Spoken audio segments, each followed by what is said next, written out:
Now here is the risk that Browns had to take with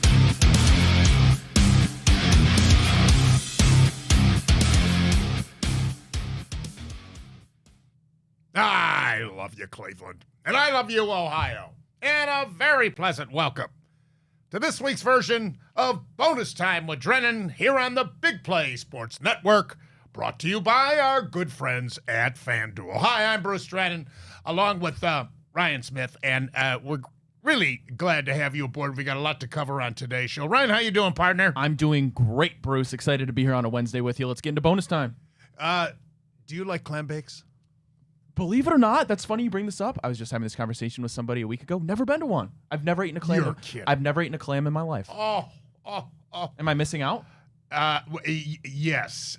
I went to the Clam Bake of Clam Bakes. It was a golf outing. My good buddy Chris Arnold, who's a fellow member of mine at Columbia Hills, his company, Fitzgibbons Arnold and Company, had their annual Clam Bake at Elyria CC. This was last Thursday. And the golf is fine, but the food. They bring you clam chowder soup. Then 50 clams, little baby clams. You can have as many as you want, but they start you with 50, up 2 bags of 25. Then they bring you coleslaw, corn on the cob, marinated sweet chunks of sweet potatoes, and then, like an old Union cavalry column of 2 from the kitchen, you know, those big round platters that the servers have, they carry them like this. They come out of the kitchen with a mountain, each one carrying a mountain of whole lobsters split in half. And you can have as many as you want. I really think I challenged the record. It's not official yet, but I got to be close. Then they bring you fillets. And then dessert. It's unbelievable. You don't have to eat for a few days after that, let me tell you, Ryan. Well, I haven't eaten lunch yet, Bruce. I don't appreciate you with all this food talk. But my thanks to Chris. Played golf with Todd Lillo. Great guy. Been following yours truly for decades. Bill and Kyle DeCapaway, really had a wonderful time with all of them, and good time had by all. And oh my goodness, was I stuffed. All right, let's get to the businesses at hand. It looks to me like Aaron Rodgers is on a mission here in 2025 to prove that he can still do it. We all know how tremendous the Steelers' defense has been over the years. That's a given. But now, with the motivated 40-year-old quarterback, they seem to be able to muster up enough offense on that side of the ball, not only to get back to the playoffs, but perhaps to the Super Bowl, which has eluded them since the 2010 season.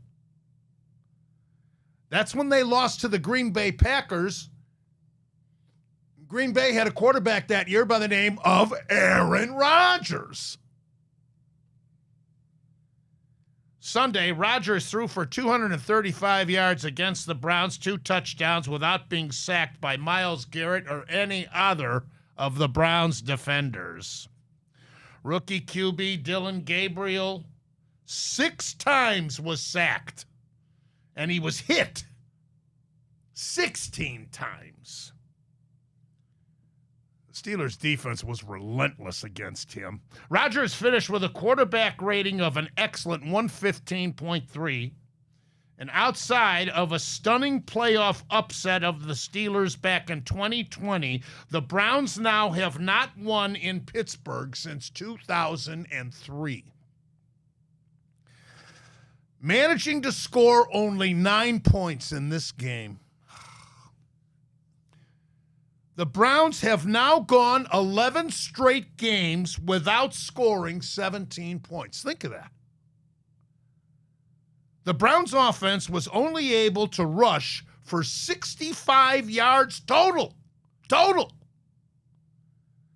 Thus, forcing Gabriel to put it up 52 times. I'm actually surprised that they didn't sack him even more than they did. Just think, we've got 11 games left. And to all of you from my generation, question: do you believe you'll ever see the Browns reach the Super Bowl? You tell me. Ryan? You know, Bruce, a lot of times when you look at a box score after a game is finished and you don't necessarily see the final score, you can't tell who won the game. But this one you clearly could. You mentioned the no sacks. To not sack Aaron Rodgers one time is absolutely insane.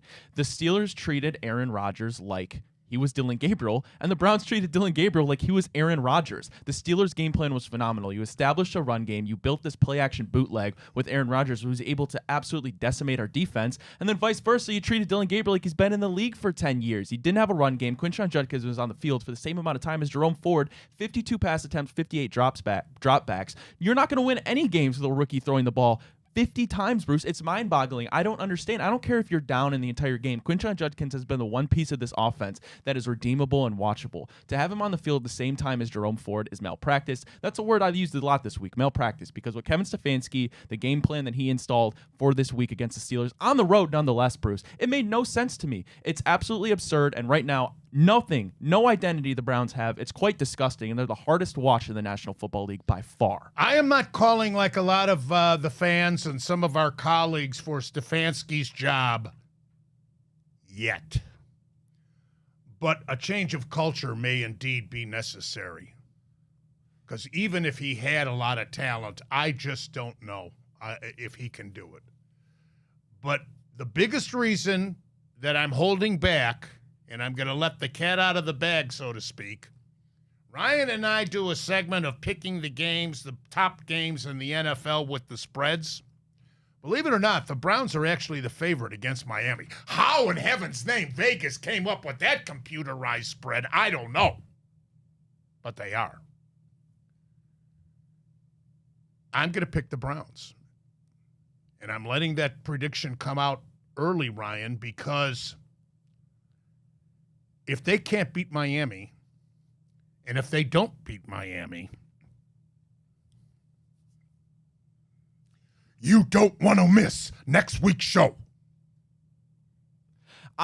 Bruce, I think I'm going to take the Browns as well. Right now, this is a battle of the bad. This game should be on Comedy Central, not on Fox or whatever it's on, because right now you have two teams that have zero culture. You have two teams whose head coaches are completely lost and on the hot seat. And while we don't have a quarterback, even a plan in place, so we don't even know if we have a predecessor, we'll see what Shedeur Sanders has to offer. You have Tua Tagovailoa on a massive contract who's calling out his teammates in post-game press conferences. They lost their best player in Tyreek Hill, and they're coming on to Cleveland. If Cleveland can't find a way to win this game at home, then they might not win another game this entire year, Bruce. I am completely believe you. He'll be booed off the field. All right, we'll take a look at the NFL. We've only just begun bonus time on Big Play. The Big Play Sports Network is brought to you by Smart Choice Windows. Energy-efficient products at an affordable price. Visit smartchoicewindows.com today. Another fascinating week in the NFL, wasn't it? From bad to worse for the Baltimore Ravens. All the more reason to be frustrated with the Browns off to this terrible start, because the division is certainly winnable, although if you can't beat Pittsburgh, what's the point anyway? Despite the LA Rams penalties, poor kicking, and a turnover, and even an injury to the Rams star receiver Nakua, the Ravens couldn't take advantage of all of this in the first half, at home no less, and as a result, they lose 14-3. and fall to 1-5 this year. Amazing. Even though Lamar Jackson once again did not play, the Ravens have fallen to an all-time low. They've only started off 1-5 a couple of times since Modell moved the franchise to Baltimore. And only 4 teams starting off 1-5 have gone on to make the playoffs. So when was the last time that you heard the Ravens fans booing them? You know, Bruce, it's amazing. I think, if anything, this has shown I don't think there's a single player in the NFL that is more important to their team than Lamar Jackson is to the Baltimore Ravens. That offense is completely centered around Lamar Jackson and his ability with his legs. You unlock it with Derrick Henry as well, the RPOs and all of that. And it just goes to show, Bruce, 1-5, no matter how much success the Ravens have had in the past, you have Baltimore faithful calling for John Harbaugh's job. None of these coaches are above reproach. And it goes to show you the fact that Kevin Stefanski's still here and we're fed up with him. NFL stands for not for long, Bruce. Joe Flacco became the 8th quarterback since 1950 to start against the same opponent twice in one season while playing for 2 different teams. However, he couldn't overcome a 10-0 halftime deficit, and the Cincinnati Bengals fell to the Green Bay Packers 27-18. Don't ever count out Patrick Mahomes, especially at home. The Kansas City quarterback threw for 257 yards and 3 touchdowns and scrambled for another one as the Chiefs righted themselves with a big 30-17 thrashing of the red-hot Detroit Lions. Detroit came into Arrowhead Stadium riding a 4-game winning streak, but the Chiefs dominated the second half to earn their much-needed victory, Ryan. I think Arrowhead remains the toughest place to win in the NFL, despite a tough start to the season, I should say, for the Kansas City Chiefs. You finally get Xavier Worthy healthy. You're reaping those benefits, and Rashee Rice is coming off of his 6-game suspension. He'll be healthy. The offense is clicking at the right time. For a guy like Patrick Mahomes, we can look at the start of the season all we want, but what's going to matter is these games down the stretch. The AFC West is wide open between the Broncos, the Chargers, and the Chiefs. Right now, the Broncos are probably the favorite, but the Chargers are banged up. But Patrick Mahomes, you can never count him out. Right now, he's favored to win MVP, his 3rd one. I wouldn't be surprised if it happens. Yeah, well, Denver almost lost too. Yeah, oh my God. Knowing the San Francisco 49ers are still all banged up, the Tampa Bay Bucks are looking more and more like a legitimate Super Bowl contender with their 30-19 victory. Baker Mayfield right now is the leading candidate for the NFC MVP award. Amazing. As he should be right now. He's throwing to 3rd-string, 4th-string wide receivers. No Mike Evans, no Chris Godwin, Emeka Egbuka dealing with a hamstring injury. Without Tristan Wirfs, the best offensive lineman in the NFL, in my opinion, for a couple weeks. What Baker's been able to do is tremendous. They're going to win that division again, and this is the year we see, can Baker make a deep playoff run, and boy, does that sting for us in Cleveland. Indianapolis 31, Arizona 27. The Colts really had to battle to win this game. Even with the Cardinals missing quarterback Kyler Murray, the Colts are now 5-1. Well, the Browns will host the Miami Dolphins this Sunday, and the Browns will have a great chance to win their 2nd game of the year. However, the Dolphins almost pulled off a sweet win versus the LA Chargers, losing 29-27 Tua Tagovailoa, I think, through 3 picks, and the Chargers kicked 5 field goals in this game to improve to 4-2, Ryan. Miami should have won that game, no doubt about it. Justin Herbert put on a Superman cape at the end, should have got sacked, turned it into a 1st down, a 50-yard gain for Ladd McConkey to be able to set it up, Cameron Dicker for the game-winning field goal. It just goes to show, Bruce, good teams find ways to win when they shouldn't, and bad teams like the Dolphins find ways to lose games they shouldn't. Yeah. Seattle beat Jacksonville 20-12. Sam Darnold threw 6 interceptions in his last 2 starts, but did not throw a pick in this road victory. The Seahawks held Jacksonville to only 59 yards rushing in this affair, and the Seattle defense forced 3 punts in the 4th quarter as Seattle at 4-2 is now in a 3-way tie with San Francisco and the LA Rams for first in the NFC West. Meanwhile, the Jacksonville loss drops them into 2nd place behind Indianapolis in the AFC South. Very good week for my Jacksonville is bad agenda, Bruce. Sam Darnold, I'm not surprised if he's able to see what the Seahawks are doing. Mike McDonald in his 2nd year has an elite defense, one of the best defensive units in the entire football league, and Jackson Smith-Njigba is blossoming into a superstar. The Ohio State receivers littered across the league are just insane. Right now, JSN, one of the favorites to win Offensive Player of the Year, rightfully so.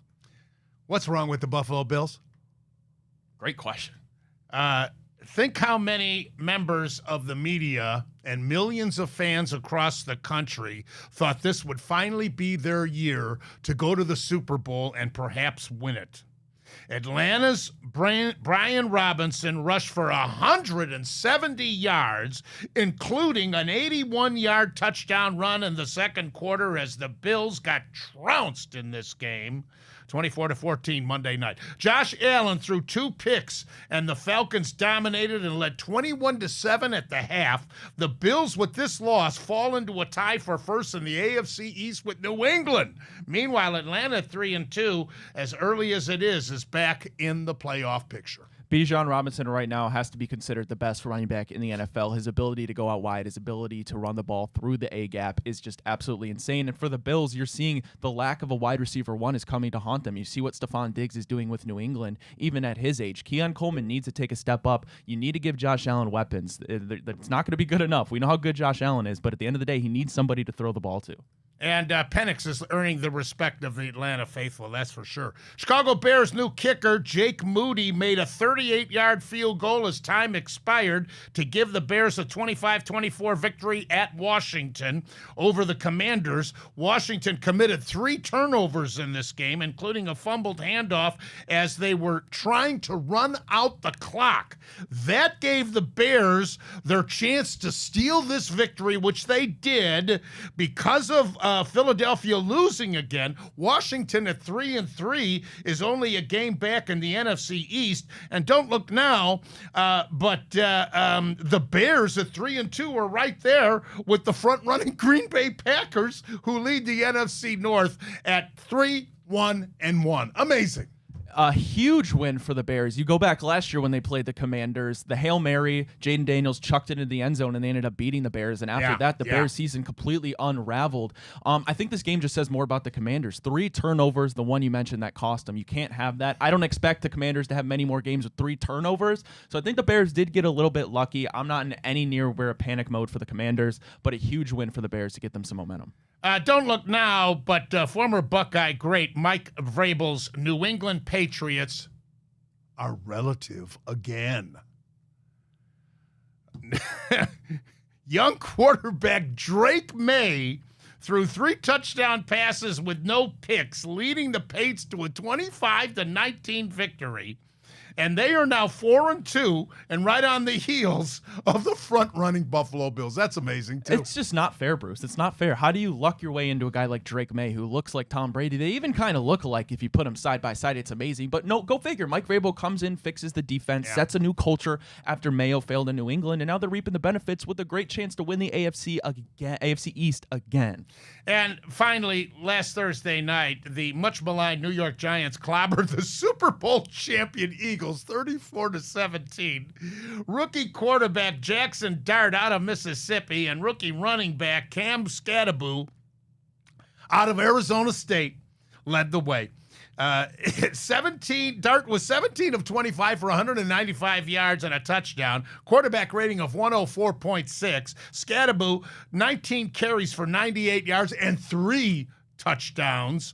And the Giants defense shut out Jalen Hurts and the Eagles in the second half. Incredible. It's amazing, Bruce. It feels like the sky's falling in Philadelphia. They have no offensive identity. And then for the Giants, it's amazing what has transpired there in New York in the last couple of weeks. You start Jackson Dart. He brings new life to this team. Cam Skattebo, another rookie, brings life into this team. You went from Brian Dable being questioned to probably looking inward to getting fired by the end of the year, if not mid-season. But Jackson Dart comes in, completely saves his job. You pair Dable with Jackson Dart. Now New York Giants have a chance to be happy again, and it's amazing. They could still make the playoffs at 2-4. It's a long stretch, but Jackson Dart seems to be the answer there. Good for them. We'll see, but should the Browns have taken Jackson Dart instead of Gabriel, we'll see. We'll see. I know this.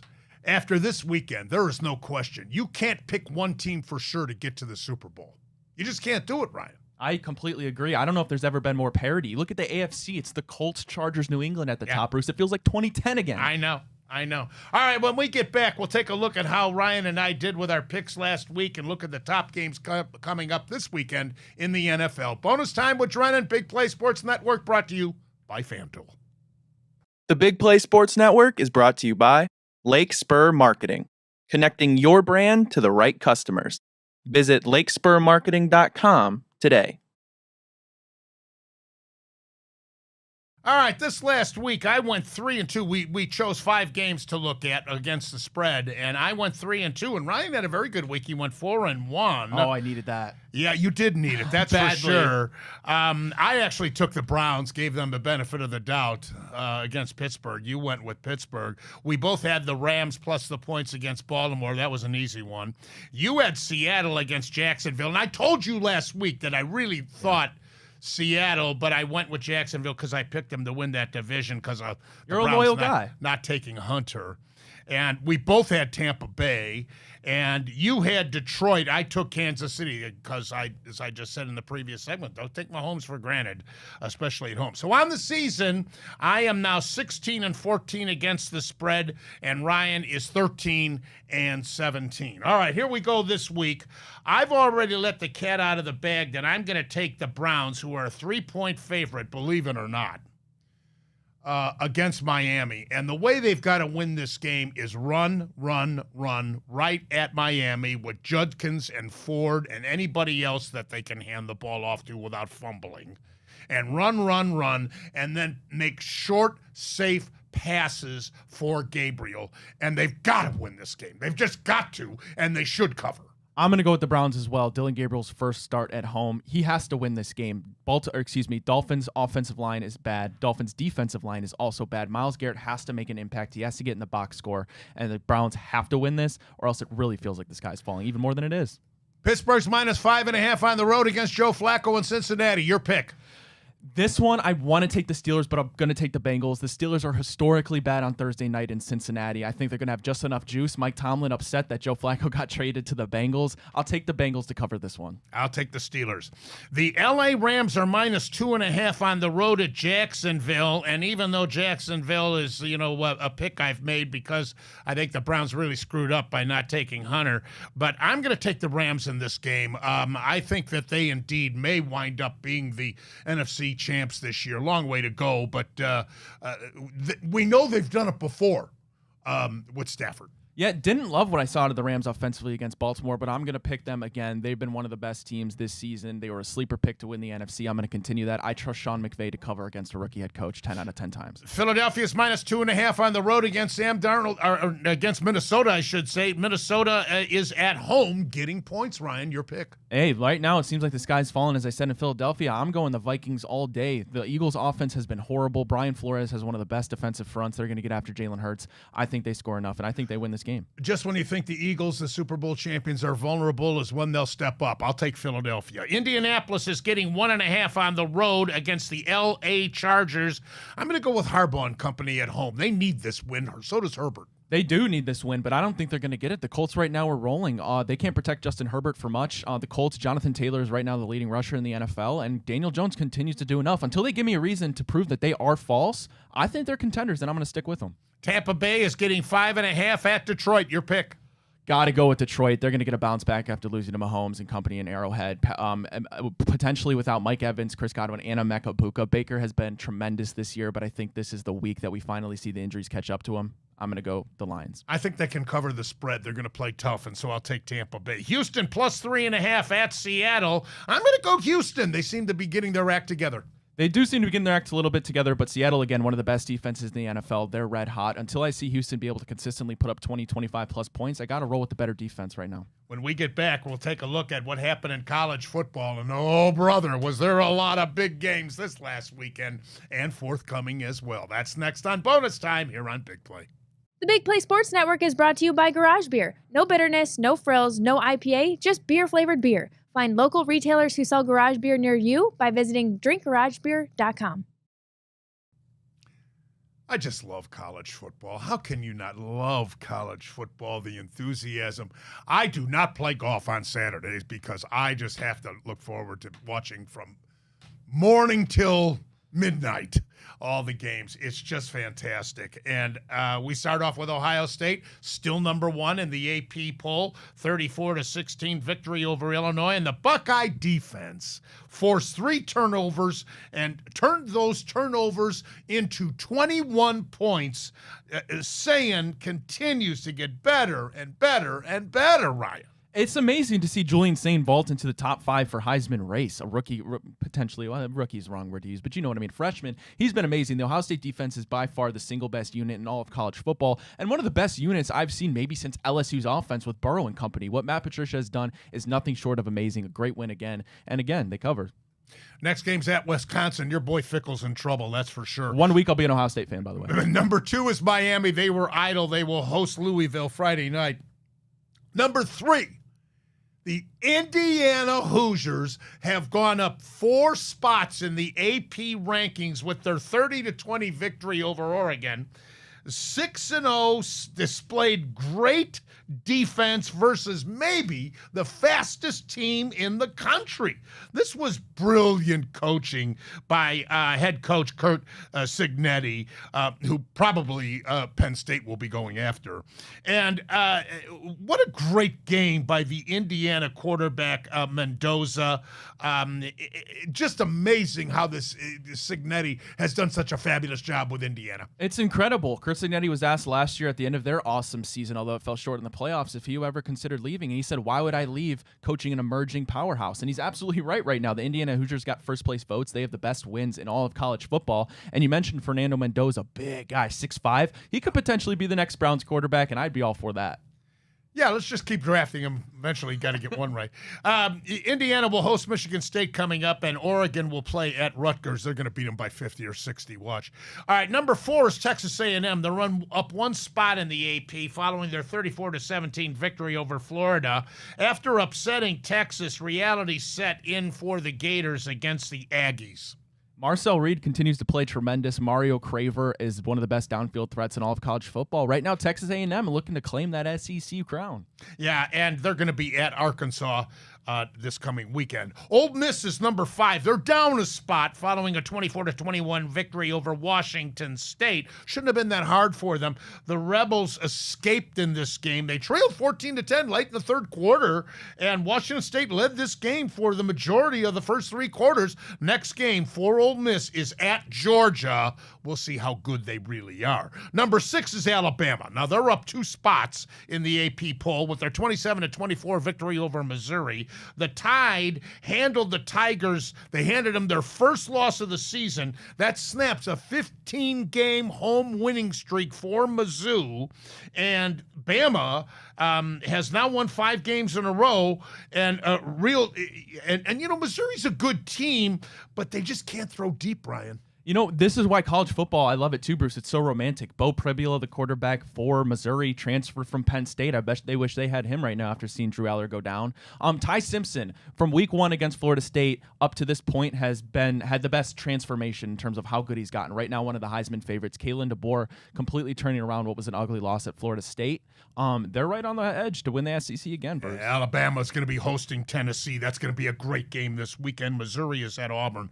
Number 7 is Texas Tech. They rose 2 spots following their 42 victory over Kansas. Their next game is at Arizona State. Number 8 is Oregon, dropping 5 spots after the loss to Indiana. Number 9 are the Georgia Bulldogs. They're up 1 spot in the AP with a 20-10 win over Auburn. They trailed 10-3 at halftime. They outscored and outplayed Auburn 17-0 in the second half. And Gunnar Stockton, their quarterback, great game. This game featured the Deep South's oldest rivalry. Did you know that? I did not know that. That's a fun fact. Next game for Georgia is against Mississippi. All right, LSU is now number 10. They're up a spot with their 20-10 victory over South Carolina.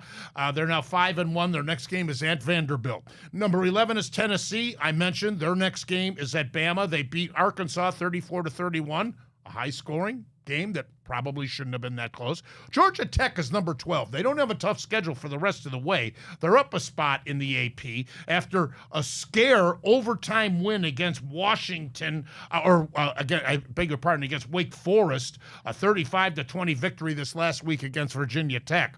Number 13 is Notre Dame, up 3 spots with their 36-7 thrashing of NC State. They've got a big game this week as they host Southern Cal. Number 14 is Oklahoma. They dropped 8 spots following their 23-6 loss to the Longhorns in the Red River rivalry. Manning and company it really got the job done. Last week, the big loss to Florida, but Manning was excellent in this game. 21 of 27 with a touchdown, 141.6 rating, and he rushed for 34 yards and on 4 carries. And Quintrevian Wisner rushed for 94 yards in this game, and the Sooner quarterback Mateer threw 3 picks, and he couldn't score in the second half. Outscored 20-0 in this game, Ryan. Texas back in the top 25. Boy, did they need that win. If they would have lost that one, no shot they would have made the playoff. They still got to win out to go 10-2, but it's still possible, Bruce. Oklahoma's 5-1. They're at South Carolina. Texas at 4-2 will be at Kentucky. Number 21 is Texas, and they are up 6 spots. How can they be ranked below Oklahoma after beating them? That always bothered me about the AP. Number 20 is Southern Cal. They're up 11 spots with their 31-30 victory over Michigan. The Trojans ran all over the Michigan defense front,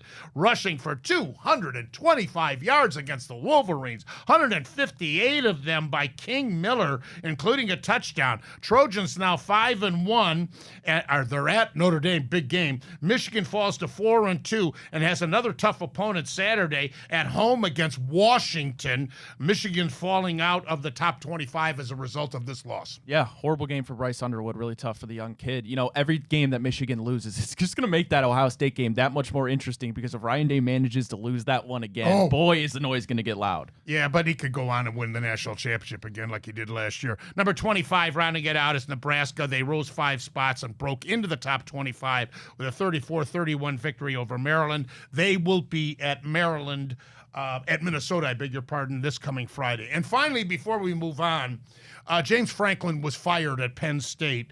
4-21 record versus AP top 10 teams.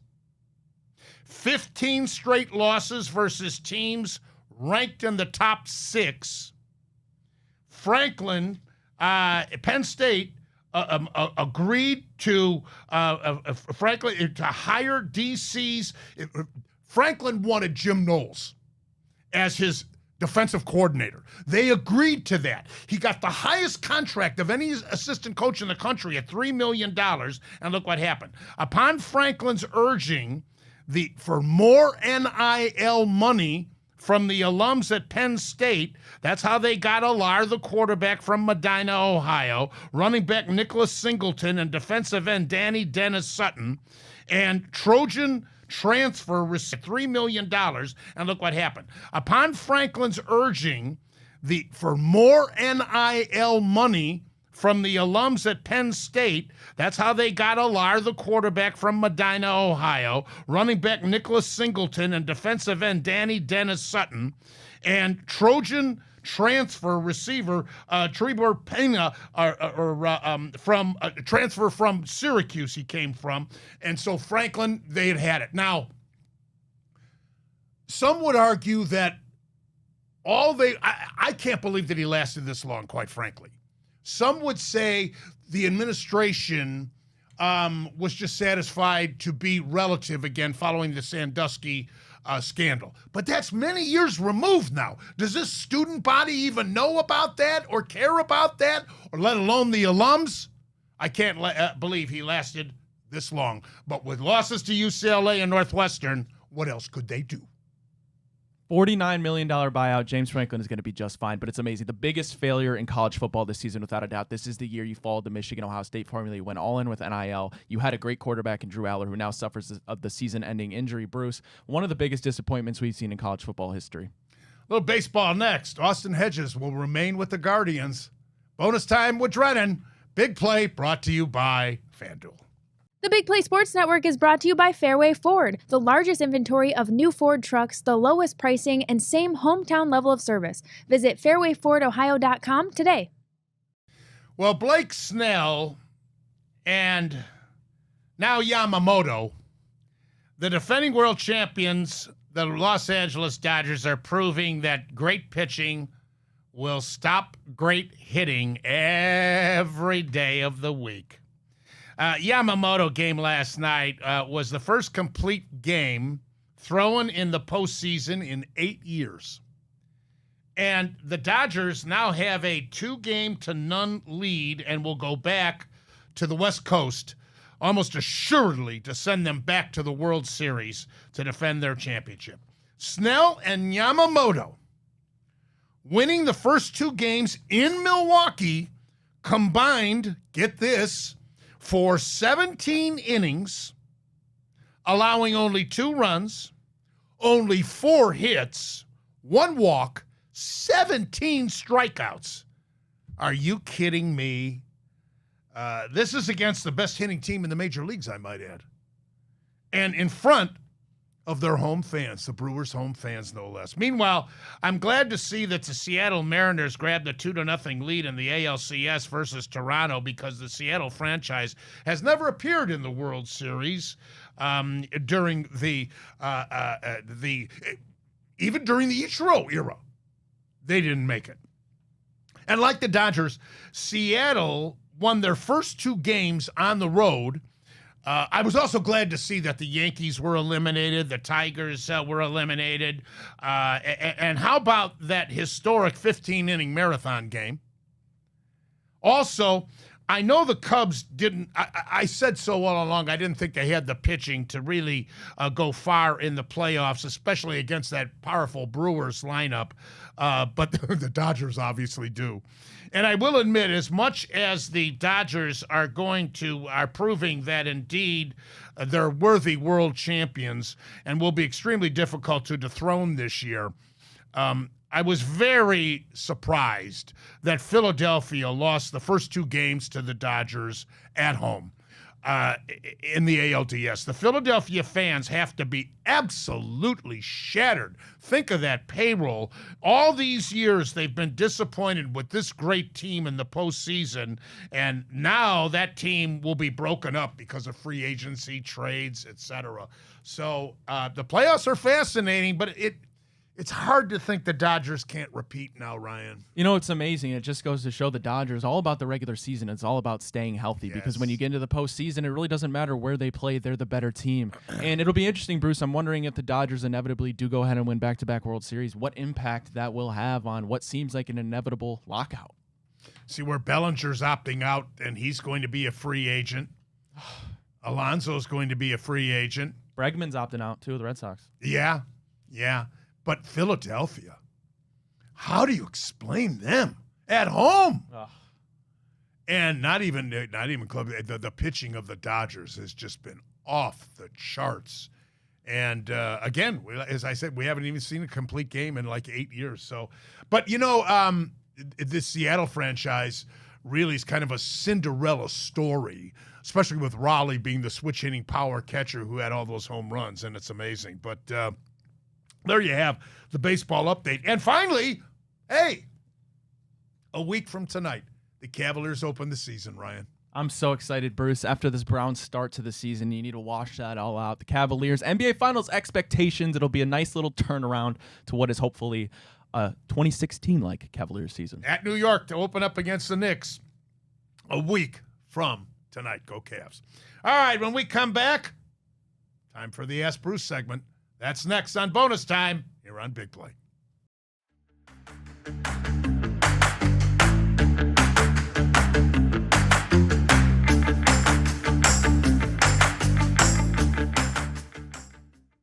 Tell you something else, right around the corner will be the high school football playoffs here in Ohio, with all the various divisions up in the air, and pretty wide open in Division I, I think. There's some powerhouses that have lost. They've shown that they are beatable, but we'll be on top of that as well, Ryan. Yeah, I'm excited. I haven't been really keeping up with my Nordonia, where I alumned, but it's been a while since we went to the state championship back when we had Denzel Ward in 2015, so fingers crossed for the Knights.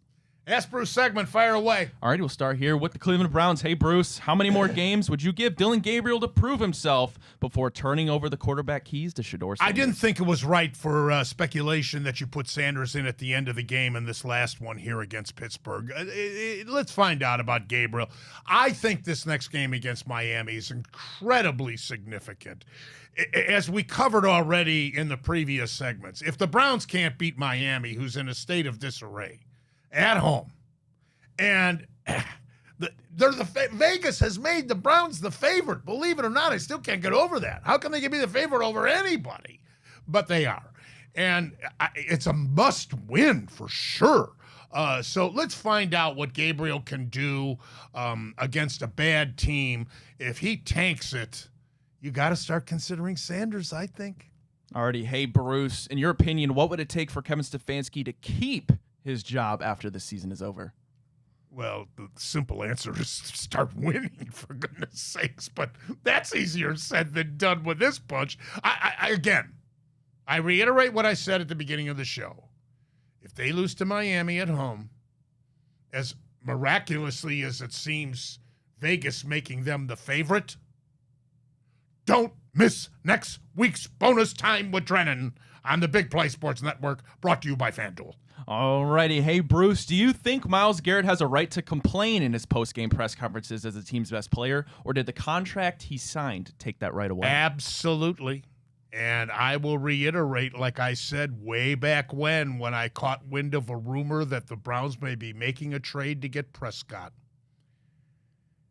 They went to Garrett and told him, we're going to address the quarterback situation. This is what we've got in mind. That didn't come about, of course. But that's what they told Garrett. He can't be happy any more than Jose Ramirez is with the Guardians when he took a franchise-friendly contract and was told that they'd use the extra money to bolster the team, and that hasn't happened. So it's a very similar situation with the Guardians and the Browns with the two superstars, Garrett and Ramirez. Alrighty. Hey, Bruce, which of the Browns' woes do you think is the bigger issue this season contributing to all the losses, the offensive line or the receivers? Both. The receivers are undrafted. The offensive line, in fairness, is banged up like crazy, but they have to draft accordingly to bolster that offensive line. They've got so many areas to address. I actually like the running backs. Yeah. But if you don't have blockers up front, I don't care how good they are, but they've got to be able to run against I'd run it right up the gut on Miami this coming weekend. Alrighty, last one for you. Hey, Bruce, the Browns' move to Brook Park is official. What would you like to see happen in the mayor's so-called lakefront development plan? Well, ever since I came to Cleveland from Chicago in the spring of 1978, they've been talking about developing the lakefront. I'm looking out there now. Looks pretty much the same as when I came here in 1978. Yes, call me an antiquated fossil. I don't see much of a difference as we come your way from the Burke Lakefront Airport studios of the Big Play Sports Network. That's all the time we have for Bonus Time with Drennan, brought to you by FanDuel. Hope you enjoyed the show and hope you will join us for next week's version of Bonus Time. I'm Bruce Drennan on behalf of Ryan Smith. Have a wonderful week. We'll see you then. Until then, as always, and most importantly, you remember, I love you, Ohio, and I love you, Cleveland.